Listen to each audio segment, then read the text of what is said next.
Donc, nous allons continuer. Donc, nous avons vu qu'après les formes, les poètes du XXe siècle, on a commencé depuis le XIXe siècle avec le symbolisme.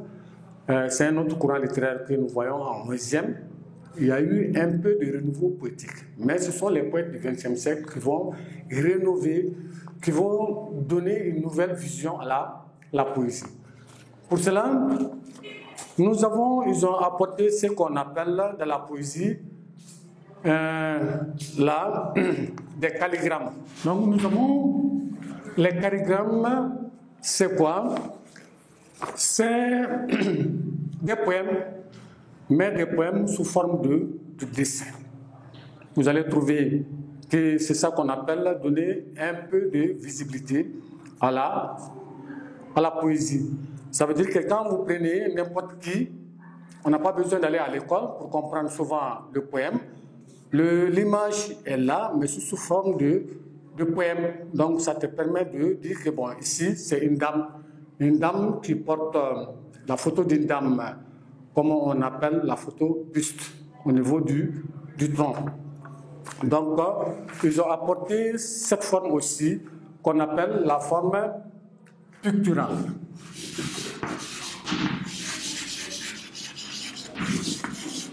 Picturale à la poésie.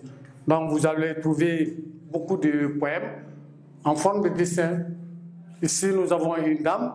Souvent on peut faire un poème à partir d'une montre et de la cravate. Et nous allons voir la montre et la cravate.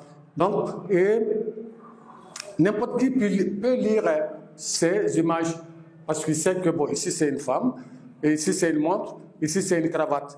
Mais derrière le dessin, derrière l'image, on fait ressortir les thèmes. Par exemple, la montre et la cravate. On sait que la montre, c'est pour nous donner le temps, mais c'est pour exprimer aussi la vie, la fuite du temps qui s'écoule. Donc la cravate, comme on le sait, l'homme civilisé porte une cravate. La cravate permet d'orner le cou, d'être beau, mais dans cette beauté, nous avons ce qu'on appelle la douleur.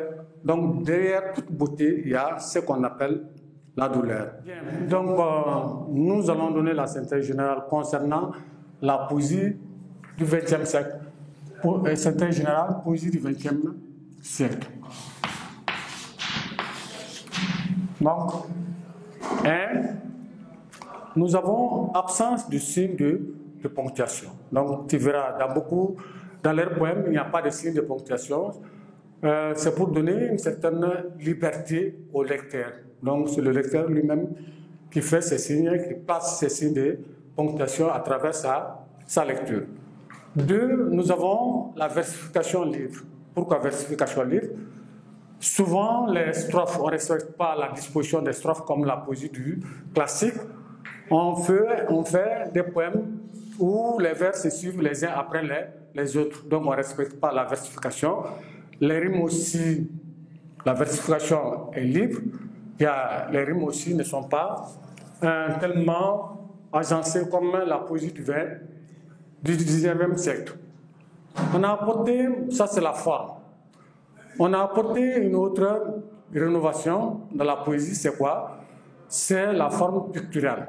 Nous avons des poèmes sous forme de dessin.